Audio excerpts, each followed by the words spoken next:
Le Grand Dialogue. Le Grand Dialogue, l'émission des débats du studio Tamani sur votre radio. Le Grand Dialogue. Les consultations autour du nouveau projet de loi électorale se poursuivent au Centre national de la transition. Aujourd'hui, nous allons en parler. Qu'est-ce qui pose problème puisque ce texte ne fait pas de consensus, il n'y a pas de consensus autour de ce texte. Comment trouver un consensus? C'est le thème du Grand Dialogue de ce soir et nos invités sont Amadou Aya, membre du cadre d'échange des partis et regroupements politiques, Nouhoum Togo, président du parti USR, Dr Ibrahima Sango, président de l'Observatoire pour les élections et la bonne gouvernance au Mali. Je suis Mohamedou Touré, chers invités, auditeurs et téléspectateurs, bonsoir et bienvenue à ce Grand Dialogue de Studio Tamani. Le Grand Dialogue. Le nouveau projet de loi électorale ne fait pas de consensus. Pourquoi? Qu'est-ce qui pose problème aujourd'hui autour de ce nouveau projet de loi électorale, Amadou Ayas? Merci, M. Touré, de nous donner l'opportunité de nous adresser à l'ensemble de vos auditeurs et pour, en tout cas, échanger sur une loi importante de notre République. La loi électorale, c'est comme j'ai l'habitude de le dire, est le socle, en tout cas, de la démocratie. Et après la Constitution, la loi électorale est une loi majeure. C'est elle qui règle le jeu démocratique. Ceci étant dit, le projet de loi qui est en écoute au niveau du CNT, nous avons été saisis. Et c'est le lieu de remercier les hautes autorités du pays pour essayer en tout cas de prendre en compte l'ensemble des Maliens et des Maliennes dans le cadre en tout cas de ce projet de loi. Je remercie également les initiateurs, en tout cas les rédacteurs de ce projet. Et ceci étant dit, nous avons regardé ce projet et nous avons des observations majeures. Et vous venez de dire tantôt, c'est une loi pour nous qui n'a pas été consensuelle. Et elle n'a pas été, en tout cas, elle a violé pour nous ce qui est le décret de répartition des tâches des membres du gouvernement, parce qu'il revenait pour nous, au ministre de l'administration territoriale, de porter le projet en ce qui concerne la loi électorale. C'est ce que nous avons connu par le passé, mais nous avons vu que ce projet est porté par le ministre délégué, n'est-ce pas, chargé des réformes politiques et institutionnelles, qui est logé auprès du Premier ministre. Pour nous, toute chose qui est suspect pour nous, en tout cas, acteur politique. En quoi? En quoi? Parce que le Premier ministre lui-même est un homme politique. Il faudrait que ce projet de loi soit porté par, en tout cas, l'administration territoriale qui a l'habitude et qui a les techniciens nécessaires pour, en tout cas, élaborer et porter les projets mais ce ministère même fait partie du gouvernement dirigé par le même Premier ministre. Oui, mais de toute façon, je parle de la pratique et je parle du décret de répartition. Le décret de répartition, parce que pour nous, c'est une violation du décret de répartition. Donc si à ce niveau, au sommet de l'État, il y a des violations, pour nous, il y a lieu de se poser des questions. Pourquoi ramener ce projet de loi au ministère de l'administration, à un ministre délégué chargé du Premier ministre, auprès du Premier ministre? Surtout qu'il y avait, en tout cas, dans le premier gouvernement de Mokhtar Ouane, un projet de loi qui avait été porté aussi par le ministre en charge de l'administration territoriale. Il y a eu des ateliers qui a regroupé l'ensemble, en tout cas, une grande partie de la classe politique, mais aussi de la société civile et également d'autres acteurs pour, en tout cas, réfléchir sur le projet de loi électoral, qui devrait même passer d'ailleurs au CNT. Ça aurait été le coup d'État, n'est-ce pas, du 24 mai. Donc pour nous, cette loi, elle est encore le fruit de germes d'une certaine division, parce qu'elle n'a pas été consensuelle.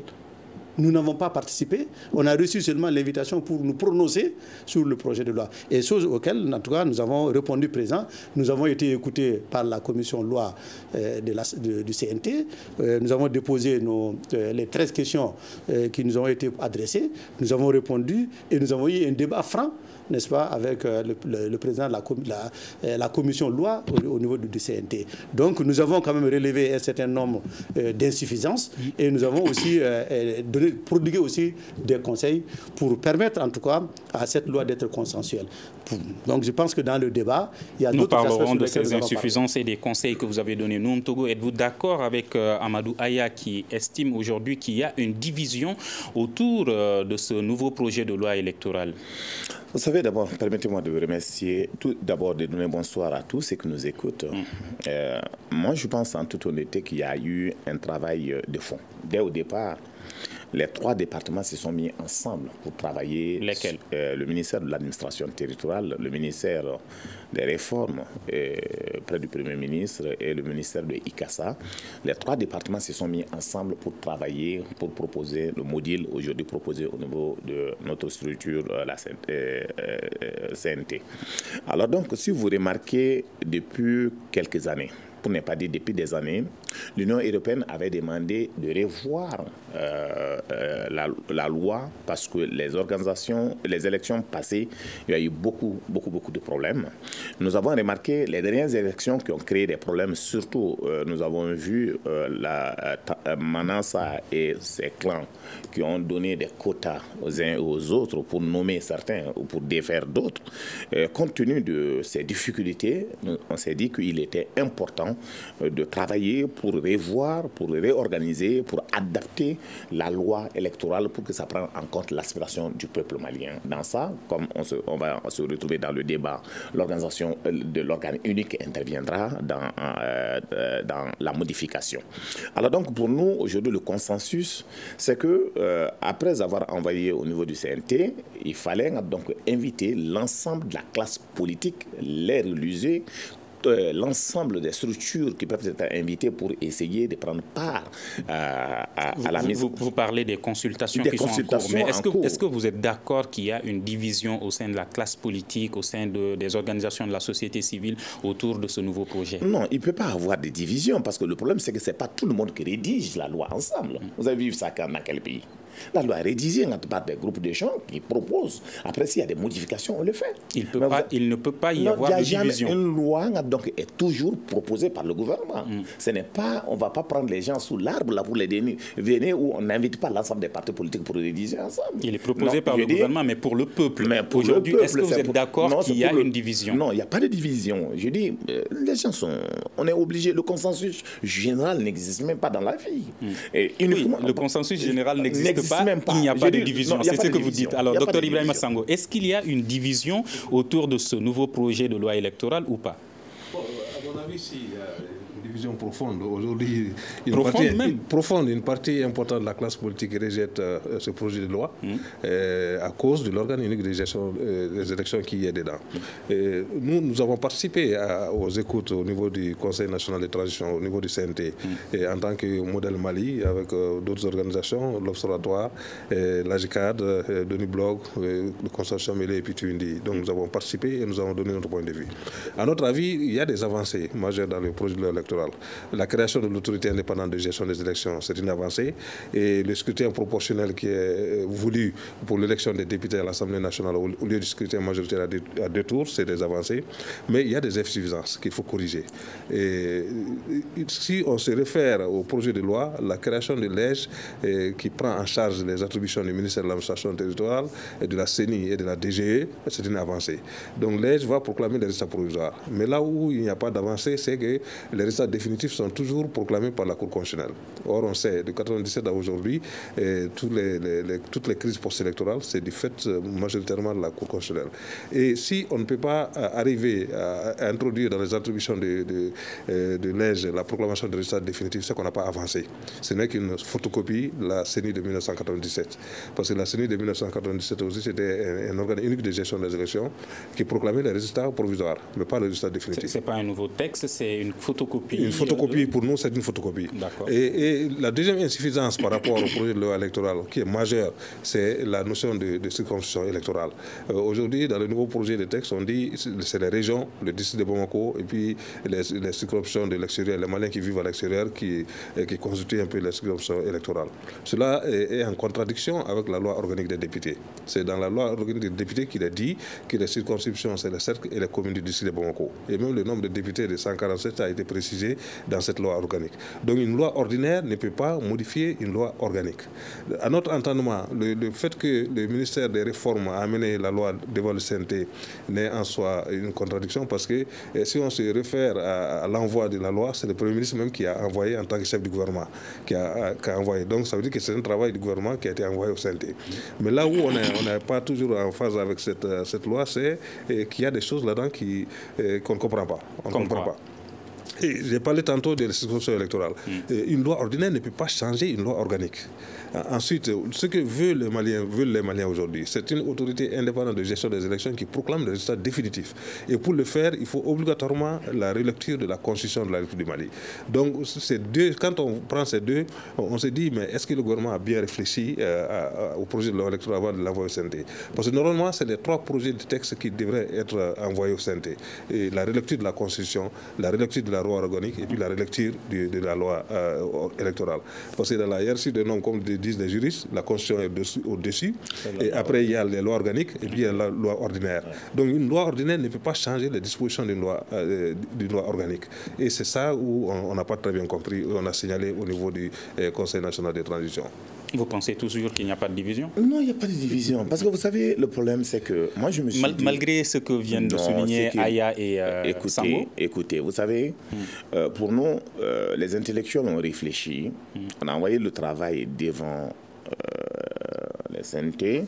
On a demandé aux uns et aux autres de faire des propositions pour corriger, pour revoir donc ce que nous pouvons modifier, pour prendre en compte. Sinon, si c'était fini, on allait passer directement à l'étape de voter la loi. Mais aujourd'hui, les concertations, les discussions, d'échanges, dès au départ, ce que nous n'avons pas fait, c'est ce qui est en train de se passer aujourd'hui au niveau... Vous dites que les intellectuels ont réfléchi, ceux de 97, parce que c'est ce que... Non, ce qu'il dit, ce n'est pas des photocopies. Il le sait très bien. Donc, il est en train de dire ce qu'il pense, mais je le sais très bien que c'est des histoires. Donc, il sait très bien que ce n'est pas des photocopies. Donc, c'est un nouveau projet. Il le sait. Il a même participé. Ce qu'il dit, c'est des histoires. Donc, moi, je ne rentre pas avec des polémiques inutiles, quoi. Il le sait très bien. Il a été acteur là-dedans. Il a été consulté. Il a même travaillé sur ce document-là. Il ne peut pas me dire tout ce qu'il est en train de dire tout de suite. Mais je dis, il y a un travail de fond. Pour moi, il y a des erreurs là-dedans. Il y a des choses qu'il faut compléter. Il y a des choses qu'il faut revoir là-dedans. C'est ce travail que nous sommes en train de faire. Mais discuter entre tout le monde, que tout le monde participe, que la classe politique, la société civile, tout le monde intervient sur la loi, la voir. Effectivement, c'est qu'on l'a dit, la loi organique, ça, c'est pas la révision constitutionnelle. Donc pour ça, le principe, on peut trouver la formule qu'il faut. Mais les hommes et les femmes sont en train de travailler pour faire en sorte de prendre en compte les préoccupations du peuple malien. Et parle donc de la proclamation des résultats. Je dis, moi, depuis des années, dans mes analyses politiques, c'est que j'ai trouvé que les hommes qui ont géré la Cour constitutionnelle, c'est eux le problème donc, de la Cour constitutionnelle. On a vu, à un moment donné, au niveau, ce que Manassa a fait en République du Mali, on a vu qu'est-ce qui s'est passé. Mais est-ce que c'était avec Manassa seulement que ces problèmes ont été soulevés? Pour Manassa, c'était la catastrophe. Mais avant... Bon, je ne rentre pas dans ces détails, mais avec d'autres, ça a bien marché avant Manassa aussi. Mais aujourd'hui, c'est que le cas Manassa, c'est que Sigasso, on a vu ce qui s'est passé. Ils ont gagné à 60% d'avance. On coupe, on recoupe. Au niveau même de la commune 6, tellement on a coupé, recoupé, coupé, décollé, donc recoupé. Mais avec ça, on prend les résultats, on décompte, on essaie donc de faire le point des résultats. En commune 6, là, ils ont coupé, la personne, l'URD a gagné. Donc ça pose problème. Donc aujourd'hui, il faut revoir, c'est les hommes pour moi. S'il y a des hommes dignes, honnêtes, sincères, qui aiment la République. Et maintenant, une partie de la société civile, à travers Sango, estime que c'est l'organe unique qui devrait proclamer même les résultats finaux. Ça, c'est la vision de Sango. Et j'ai dit, néanmoins, ils sont en train de travailler.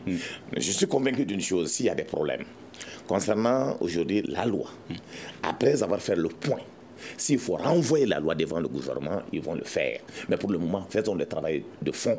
Discutons entre nous, voyons ce qu'on peut enlever et récupérons ce que nous pouvons récupérer pour l'intérêt supérieur de la nation. Que pensez-vous du problème qu'il a soulevé au niveau des différentes lois, les lois ordinaires, les lois organiques? Mais non, ce qu'il a dit, c'est juste ce qu'on apprend à l'ENA. Donc c'est très clair là. Donc, quelle que soit la situation, la loi organique... Mais pourquoi donc les autorités de la transition n'ont pas pris cela en compte? Le problème de la révision constitutionnelle pose problème aujourd'hui.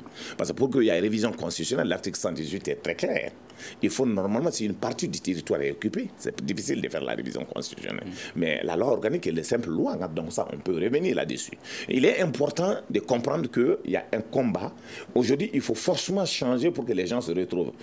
Forcément changer, même si ça ne va pas avec la Constitution? Non, ça va aller avec la Constitution. Comment? Par exemple, nous prenons le cas de l'organe unique. Sango, dans son introduction, disait qu'il y a une majorité de la classe politique qui n'est pas d'accord. Mais hier, c'est cette classe politique, Sango, la majorité, pour dire tout le monde était d'accord pour qu'on change, donc, pour qu'on aille à l'organe unique. Tout le monde sans exception. Tout le monde était d'accord. Sauf seulement le timing posait problème.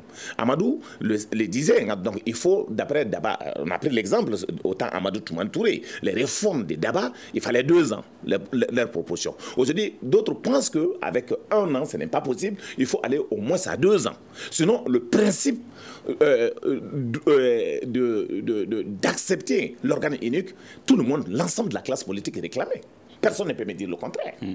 Alors pour nous aujourd'hui, c'est de travailler, allons-y jusqu'au bout. Maintenant, si on trouve que réellement ce n'est pas possible, on remet la loi donc, comment ça s'appelle, au gouvernement. Le gouvernement va reprendre certains aspects de la chose et amener rapidement, dans 1 semaine, 2 semaines, 3 semaines, on peut revoir donc, pour commencer le débat et puis adopter ce qu'il faut adopter. Mais néanmoins, quand même, il y a quand même des avancées. Tu reconnais qu'il y a des avancées. Avancer à certains niveaux. On va donner la parole à Amadou Aya. Il évoquait certaines insuffisances. Au-delà de l'organe unique, est-ce que vous voyez d'autres insuffisances dans ce projet de loi? Vous savez, l'écoute est une pratique des parlements. C'est une pratique courante. Ce n'est pas une nouveauté. Et c'est pour cela, je pense que nous avons, nous, en tout cas dans notre nous avons rappelé qu'au mois de juin, le 28 et 30 juin 2021, il y a eu un atelier organisé par le gouvernement. Et cet atelier, effectivement, c'était sur la révision de la loi électorale. Ce projet de loi existe. Et dans ce projet de loi, il y a eu une avancée importante qui est la création de l'organe unique de gestion. C'était sous Bandaou et Mokhtar Wane. Exactement. Donc, je pense que pour nous, c'est la République parce que c'est le même ministre actuel qui a organisé cet atelier. Qu'est-ce qui s'est donc passé donc, avec ce projet? Je ne sais pas, peut-être que le gouvernement pourra bien répondre puisque c'est pour ça, si le ministre de l'administration... Je le rappelle, on les a invités, le ministère exactement, de l'administration. s'ils étaient là, peut-être ils auraient dû mieux nous éclaircir, en tout cas les Maliens, qu'est-ce qui s'est passé. L'option a été abandonnée. Parce que, oui, parce que l'option... Togo nous expliquera tout à l'heure. Exactement. Puisque dans ce projet de loi, il y avait un article qui créait déjà l'organe unique.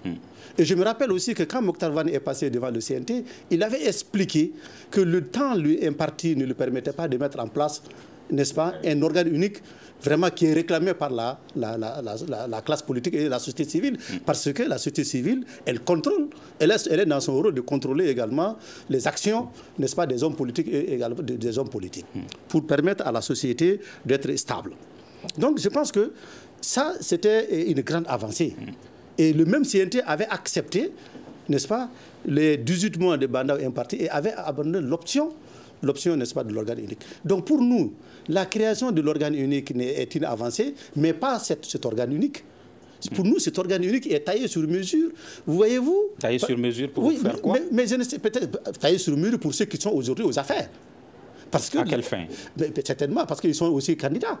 Le Premier ministre est issu du M5 RFP qui a dit qu'ils vont avoir un candidat. Et la loi est logée chez le Premier ministre. Pour nous, ça pose problème, M. Sango. Pour nous, ça pose problème. Donc, nous pensons qu'il est important pour nous d'être équidistants. C'est ça même la transition. Et c'est pour ça que très souvent nous disons, je rappelle, que nous supportons la transition, mais nous, comme on le dit, dans la contradiction, seulement qu'on peut arriver à proposer quelque chose, en tout cas, de mieux pour le Mali. Donc, cette insuffisance qui est, là, par exemple, au niveau de l'organe unique de gestion, la grande difficulté est d'abord, on n'a pas le chronogramme aujourd'hui de la transition, ce qui peut nous permettre, en tout cas, de nous opiner dessus.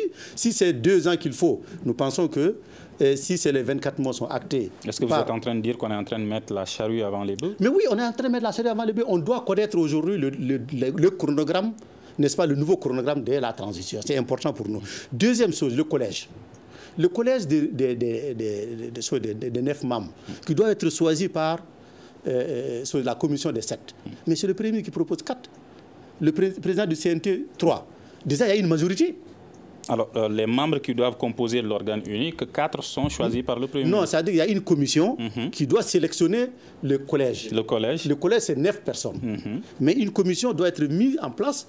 Et cette commission qui est logée, n'est-ce pas, au niveau du Premier ministre, le Premier ministre il désigne 4 personnes. Le président du CNT désigne 3 personnes. Ça fait 4. Déjà, le Premier ministre a la majorité.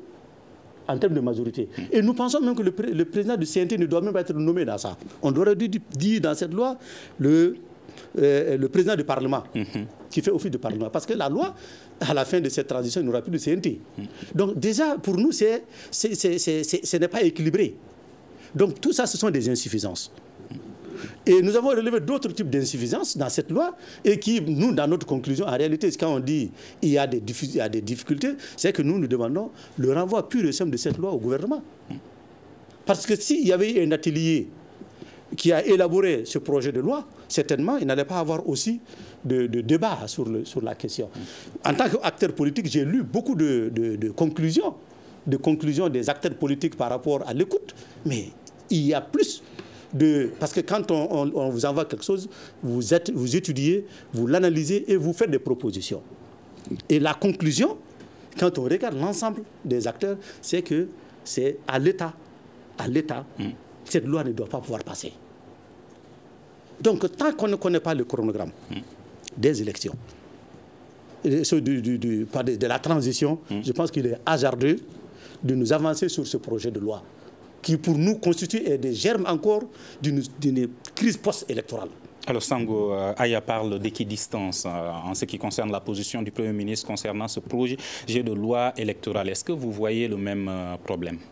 Absolument, le problème existe.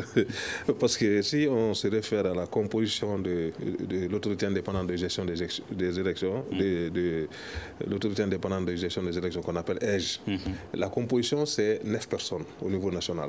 Et ces 9 personnes seront mises en place par un collège. Et le collège c'est 7 personnes. Mais je rappelle que dans le projet de loi, on a pris des gants par rapport au CNT, on dit le président de l'organe législatif. C'est ce qui est dans le texte. Donc le président de l'organe législatif, il nomme 3 personnes et puis le Premier ministre nomme 4 personnes et c'est cette personne qui choisissent les 9 personnes de l'EGE. Parce que c'est un appel à la candidature et si 1000 personnes candidates, c'est 9 personnes qui seront choisies et qui seront choisies par la commission du Premier ministre et du président de l'organe législatif. Donc c'est là où les partis politiques ne sont pas tellement en phase. Mais dans le même texte... Ont-ils raison? Parce que en général, il n'y a pas de devoir d'ingratitude au Mali. Le devoir d'ingratitude n'existe pas. Tantôt, Togo parlait de la Cour constitutionnelle de Manassa, mais même avant Manassa, il y a eu des choses. Et même en 2021, récemment, après Manassa, il y a eu des choses. Justement, les institutions au Mali sont-elles plus fortes que les hommes ou est-ce le contraire? C'est les hommes, l'homme malien pose problème. Ça, il faut qu'on en convienne. L'homme malien pose problème. Parce qu'on a chassé les Manassa en 2020, mais la Cour constitutionnelle qui a suivi, et on a vécu des épisodes en 2021. Et si cette même Cour constitutionnelle doit revenir pour arbitrer les élections, il y aura des crises post-électorales. En 2021, à quoi on a assisté, c'est qu'en mars 2021, il y a une dame qui a saisi la Cour constitutionnelle pour dire, vous, membres de la Cour constitutionnelle, vous-même, vous n'avez pas été élu normalement. La Cour constitutionnelle a répondu à cette dame, vous n'êtes pas parmi les saisissants de la Cour constitutionnelle. Il y a une catégorie de personnes qui saisissent la Cour constitutionnelle. Mais quand il y a eu le coup d'État, en mai, c'est le directeur de cabinet de Assimi qui a saisi la Cour constitutionnelle et la Cour constitutionnelle a répondu. Or, cette personne n'est pas parmi les saisissants de la Cour constitutionnelle. Donc les hommes posent problème. On a des institutions, mais les hommes posent problème. Donc, à notre avis, l'EGE doit être cantonné à la proclamation des résultats provisoires et définitifs. Et s'il y a des contentieux, on réfère à la Cour constitutionnelle. C'est ce qui manque au projet de loi. Nous pensons que le gouvernement a manqué un peu de courage. A manqué de courage, c'est quoi? Nous, on l'a rappelé au début, nous étions parmi les premières personnes qui ont accompagné cet organe unique. Et nous avons dit qu'il faut avoir le courage d'amener les 3 textes devant le CNT. Les 3 textes, c'est quoi? C'est la Constitution de la République du Mali, c'est la loi organique des députés, c'est la loi électorale. Parce que si on veut un organe unique à la hauteur des attentes des partis politiques politique, de la société civile, il faut que l'organe unique puisse proclamer des résultats définitifs. Tant que cela n'est pas, on ne peut pas avancer. Alors, on parlait du projet de loi qui avait été élaboré sous Bandaou et Mokhtar Ouane. Vous disiez que c'est devenu comment? Placé pour le dire, parce mais je vous pose la question d'abord. Convoqué à la réunion, moi je n'étais pas là-bas. Mais vous semblez avoir des informations là-dessus. Non, Sango a beaucoup d'informations plus que moi parce que Sango était à la réunion. Mais lesquelles avez-vous? Non. Quelle information avez-vous? Non, l'information que je voulais ajouter, là où je ne suis pas tellement d'accord avec. Non, les informations concernant le projet de loi. Moi, je dis à ce stade-là, ce projet de loi, vous savez, l'organe unique ne faisait pas partie de leur vision. Aujourd'hui, c'est que clairement, pour l'orientation du président Assimi Goïta et le Premier ministre, il faut l'organe unique. Donc, voici la différence. Et ils ne voulaient pas d'organe unique. Mais ce gouvernement et ce président de la transition veulent l'organe unique. Donc c'est là la différence. Mais là où je ne suis pas d'accord avec mes deux amis, ils ont parlé des 4 personnes que 4 doivent être choisies par le Premier ministre, 3 par le CNT. Mais c'est des CV des intellectuels qu'on est en train de recruter. C'est des hommes et des femmes. Vous pensez qu'un Bini-Oui, quand on va le recruter pour le mettre, si nous ne pouvons pas avoir confiance, comme tu dis que l'homme malien pose problème. Aujourd'hui... Mais n'était-ce pas des intellectuels au niveau de la Cour constitutionnelle? Non, vous savez, le choix, c'est des CV, il y a des critères de choix. Mais n'était-ce pas la même chose? Non, ce que je voulais dire, c'est des critères de choix. Ça veut dire, on a... Mais il y a toujours des critères de choix qui sont établis. Les critères sont élaborés, tout le monde connaît les critères. Tu ne peux pas venir... Donc, moi, je ne peux pas changer l'homme, vous ne pouvez pas changer l'homme. Mais ceux qui seront choisis, ils vont envoyer leur CV sur des domaines très bien précis. Donc, des critères seront donnés. Sur la base de ça, les dossiers seront sélectionnés. Sur la base de sélection de ces dossiers-là, on ne peut pas imposer des gens qu'on veut là-bas. Sango. On ne peut pas imposer. Toi, Sango, tu es docteur. Les critères, c'est docteur. Il faut avoir d'expertise dans ce domaine des élections. Il faut faire ceci, il faut faire cela. Aya qui n'a pas ces expertises-là, on ne peut pas prendre Aya pour te laisser. Maintenant, le problème, c'est que si toi-même, dans ta vision, dans ton non-entité, dans ton honneur et dans ta dignité, tu n'es pas bon, ce n'est pas au Premier ministre ou d'autres de régler ça. Mais si cette stratégie pose problème à certains acteurs maliens, est-ce qu'il ne serait pas mieux de la changer?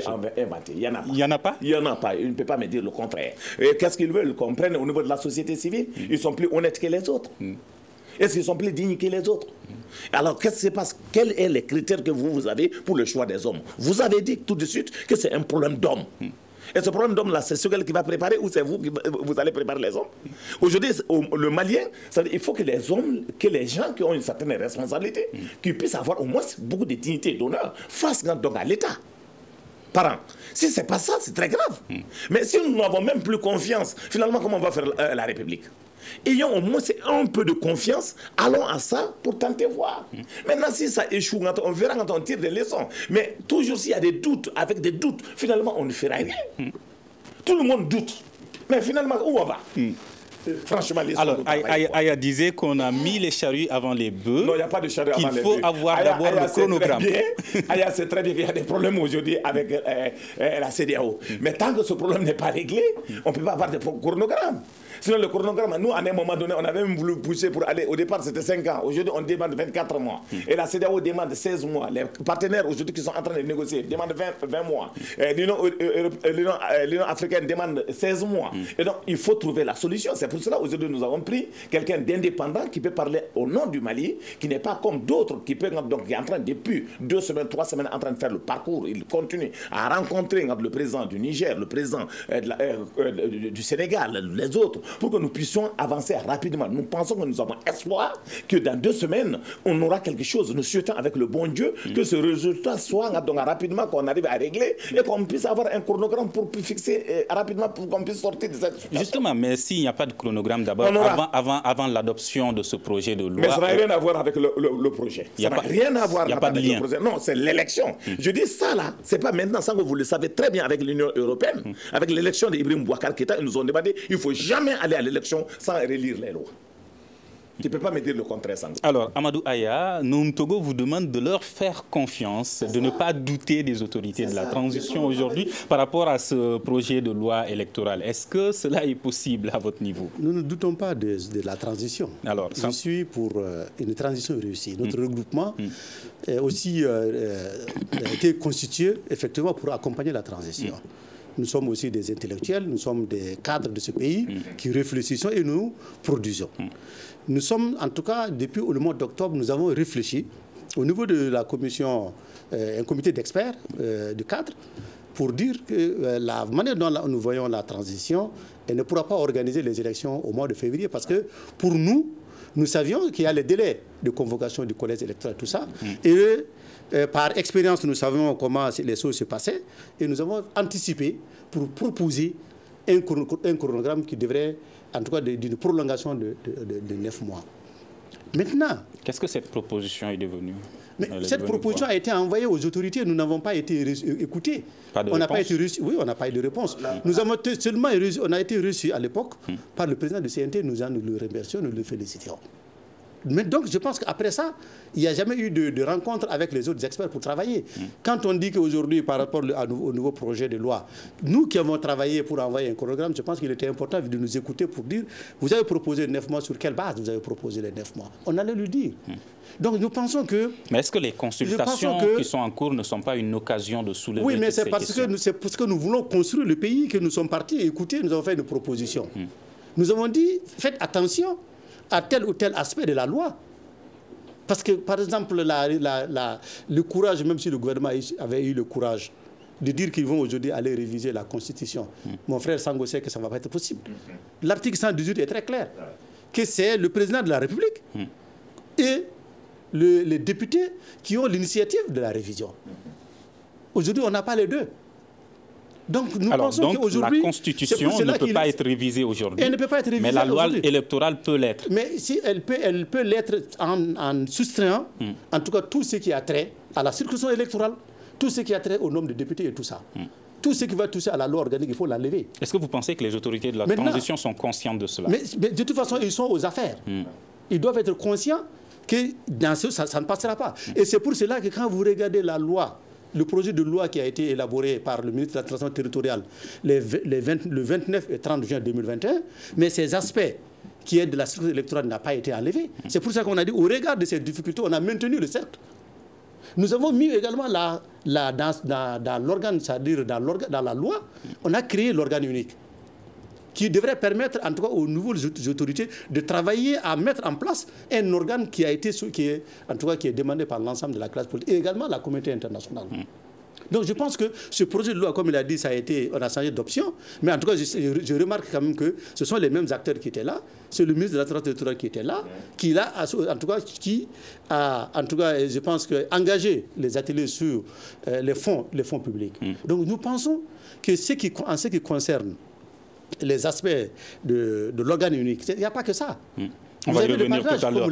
On va y revenir tout à l'heure. Docteur Ibrahima Sango, aujourd'hui, est-ce que vous pensez qu'il faut renvoyer ce projet de loi au niveau du gouvernement, comme le suggère Amadou Aya, ou est-ce qu'il faut poursuivre les consultations, comme le demande Nouhoum Togo? Bon, en fait, nous, pour notre part, on a des doutes même par rapport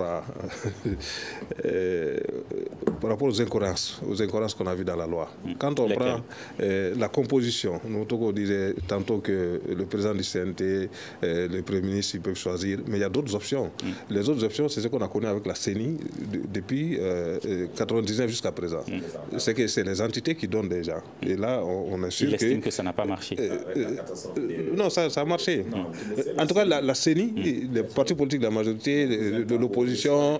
Non, je ne parle pas de 97. J'ai dit à partir de 99. Parce que 97 a été un échec, mais à partir du forum politique de janvier 99, on a décidé d'une nouvelle modalité de désignation des membres de la CENI. Et c'est la majorité de l'opposition et la société civile qui donnait des membres. Et ça, c'est un monde qui a fonctionné, qui peut être amélioré.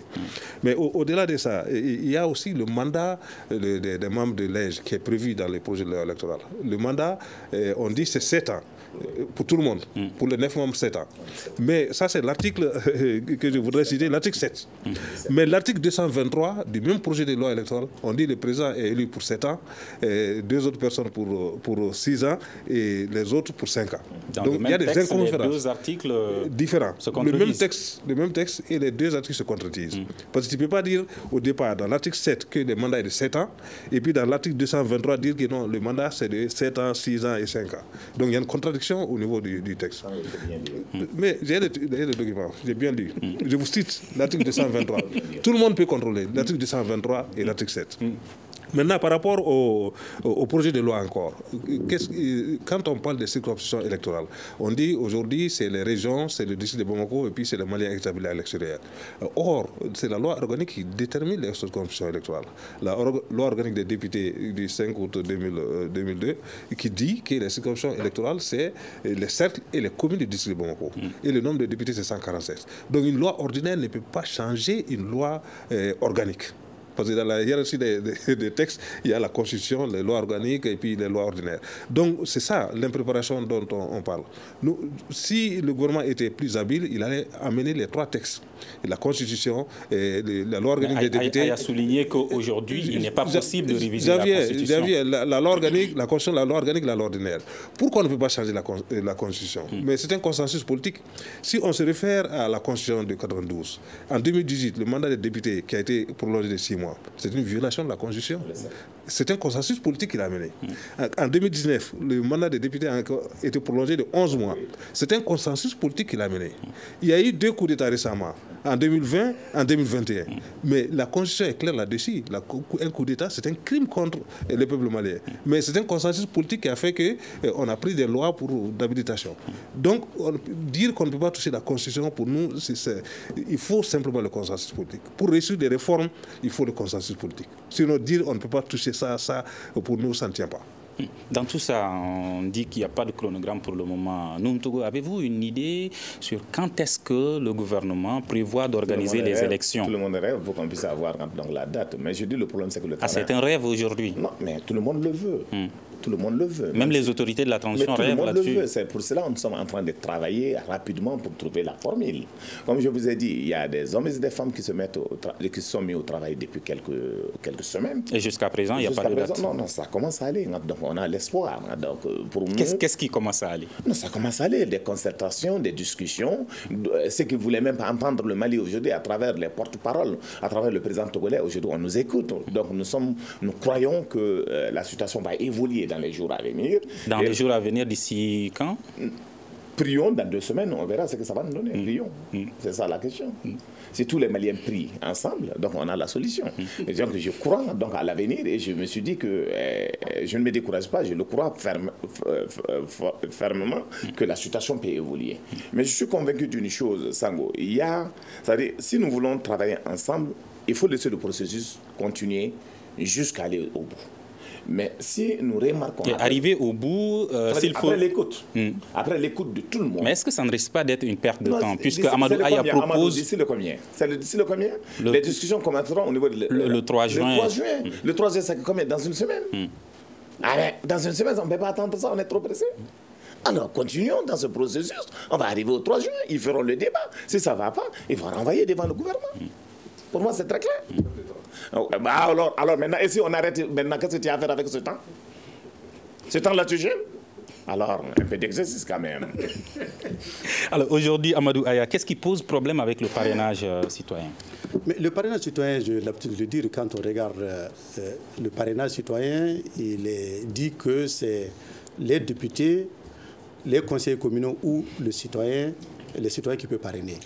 Et pour le parrainage des citoyens, les deux, c'est déjà connu, c'est déjà une pratique, c'est que c'est 0,3% du nombre des inscrits. Et aussi, il faut au minimum de 2000 citoyens inscrits qui peuvent parrainer par région et plus le district de Bamako. Rapidement, ce qui fait après, aujourd'hui, si on a 8 millions, ça fait 24 000 parrains, citoyens à parrainer. Mais nous disons également qu'il y a des difficultés. Le piège, c'est qu'on sait qu'aujourd'hui, on n'a pas les députés, nous n'avons que les conseillers. Et il y a le risque qu'en décembre, parce que la loi a été prorogée pour le mandat des conseillers communaux, il n'y aura plus de conseillers communaux. Il va rester seulement que le parrainage citoyen. Mais comment nous pouvons contrôler qu'un tel ou un tel est inscrit sous la loi électorale? Parce que par le passé, c'est simple. Il y avait même des requêtes en annulation par rapport au parrainage. Mais avec les 24 000, ça va être très difficile. Donc à partir de décembre, il n'est plus possible de prolonger les mandats des conseillers. Mais oui, mais c'est ça la loi, le code des collectivités. Il va y avoir les délégations spéciales. S'il y a les délégations spéciales qu'on appelle autorités intérimaires dans le nouveau code des collectivités de 2014, ça veut dire que c'est les citoyens seuls qui seront habilités à parrainer les citoyens. Imaginez avec la pratique qui s'est passée par le passé, quand les élus, que ce soit au sein de l'Assemblée nationale ou que ce soit, percevaient des choses pour parrainer les candidatures. Si ça arrive au niveau des citoyens, des régions comme Kidal, je sais que ça va être très difficile pour 10 candidats, 20 candidats d'avoir au moins les 2000 parrainages. Et même le candidat, les gens auront des difficultés pour certifier, n'est-ce pas, les signatures et tout ça. Je pense qu'à notre avis, tout ça, ça doit être géré par l'EJ. C'est impossible. Est-ce que le gouvernement a pensé à cela? Ou est-ce que vous voyez déjà la solution au Togo? Je ne sais pas parce que je ne maîtrise pas le contour. Vous pouvez m'aider. Parce que est-ce qu'au niveau du CNT, est-ce qu'ils peuvent parrainer ou ils ne peuvent pas parrainer? Parce que déjà, le rôle, normalement, c'est le rôle des députés. Comme on dit aujourd'hui que c'est des conseillers, ils jouent ce rôle. Est-ce qu'ils peuvent parrainer ou ils ne peuvent pas parrainer? La question reste posée. Maintenant, l'aspect... Aya a répondu qu'ils ne peuvent pas parrainer. Donc ça devient difficile. Est-ce qu'il y a une... est-ce que c'est une erreur?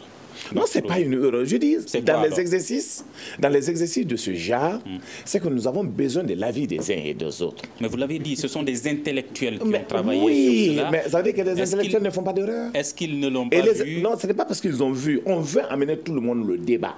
Amener le débat, c'est qu'au niveau de l'Assemblée, l'écoute permet de corriger beaucoup de choses. Donc, les écoutes, Sango, on l'a écouté, Aya, on les a écoutés, la société civile, on continue à écouter tout le monde. Je dis, il y a plus de 100 écoutes, sans structure. Et ces hommes et ces femmes... Alors, Togo, comment trouver aujourd'hui un projet de loi électorale consensuel? Le mot consensuel, vous jouez toujours avec le mot consensuel. Je dis, même dans nos familles, il n'y a pas de consensus. Donc vous êtes déjà d'accord que ce projet de loi électoral ne... consensuel, là. Je ne suis pas... Vous êtes dans quelle logique? Non, ça veut dire que 50 à 52% des Maliens sont d'accord. On va avec ça. Le mot consensuel, là, ça donc si 50% des Maliens ne sont pas d'accord... Non, c'est du 52% sont d'accord, on va. Et maintenant, on corrige. Il y a le mot consensuel, le mot consensus, consensuel. Vous jouez avec le mot de la langue de Molière. Et vous mettez enchaîné, vous mettez en prison. Ce mot consensus, donc, comment vous pouvez rêver des gens, le pouvoir est tombé dans leurs mains, qui sont tapis dans l'ombre, qui nous attendent avec l'air d'un fourchu, qui nous attendent, vous pensez que nous pouvons les amener? Non, arrêtez. Est-ce que le parti USR, candidat à une élection, accepterait la même chose? Quoi? Qu'il n'y ait pas de consensus. Le mot consensus, là, ne jouez pas avec le mot de Molière. Alors, on va donner la parole à Amadou Aya et clore avec Dr Ibrahima Sango. Amadou Aya, aujourd'hui, comment trouver un projet consensuel, même si nous, Togo, pense qu'aujourd'hui, on ne peut pas avoir ce consensus-là? Je pense qu'on a besoin d'un compromis politique pour que le pays puisse aller de l'avant. Et quel pourrait être ce compromis autour de ce projet de loi électorale? Non, sur ce projet de loi électorale, je pense que nous avons demandé le renvoi de ce projet au gouvernement. Parce que pour nous, au eu regard à l'incertitude par rapport au chronogramme, eu regard à ce que je viens de vous dire par rapport, n'est-ce pas, au parrainage, au vote électronique, parce qu'on n'en a pas aussi parlé. Il y a beaucoup d'avancées, mais qui ne sont pas aujourd'hui praticables dans le contexte actuel d'un pays qui subit, n'est-ce pas, les affres d'une crise énorme. Donc nous pensons que c'est pour cela. Nous pensons que seul le compromis politique peut nous permettre de sortir de cela. Est-ce que vous pensez que Dr Ibrahima Sango, que c'est la solution, un compromis pour le politique? Absolument. Nous, on préfère une loi réaliste, parce que la loi qui est aujourd'hui sur la table est irréaliste. Irréaliste pour plusieurs raisons dont on a débattu ici, et surtout par rapport à l'introduction de la carte d'identité biométrique, comme en lieu et place de la carte d'électeur. Aujourd'hui, dans la loi, il est écrit carte d'électeur. Ensuite, nous, en tant que mission d'observation, on insiste quand même sur la publication en ligne des résultats bureau de vote par bureau de vote à introduire dans la loi électorale. Parce qu'on a dit que l'EJ proclame les résultats provisoires et après met en ligne les résultats. Mais le délai n'est pas dit. Donc, il est préférable de publier les résultats au fur et à mesure de la proclamation des résultats en ligne. J'avais posé la question à Noum Togo, je vais la poser rapidement à vous deux. Est-ce que vous avez une idée aujourd'hui quand est-ce que les élections vont avoir lieu au Mali? Ça, c'est le gouvernement qui peut le dire. Donc vous n'avez aucune idée là-dessus? Aucune idée. Si le gouvernement s'entend avec la CEDEAO? Aucune idée. Nous, Togo non plus, n'en a pas. Peut-être dans 24 mois, peut-être. Merci à nos 3 invités. Loi électorale, comment trouver un consensus autour du projet? C'est le thème du grand dialogue de ce soir. Et nos invités, Amadou Aya, membre du cadre d'échange des partis et regroupements politiques, Nouhoum Togo, président du parti USR, et Dr Ibrahima Sango, président de l'Observatoire pour les élections et la bonne gouvernance au Mali. Ce débat a été mis en onde par Nouhoum Djiré et Seydou Ndaou. Je suis Mohamedou Touré. On se retrouve demain pour un prochain numéro du Grand Dialogue de Studio Tamani. Le Grand Dialogue. Le Grand Dialogue, l'émission des débats du Studio Tamani sur votre radio.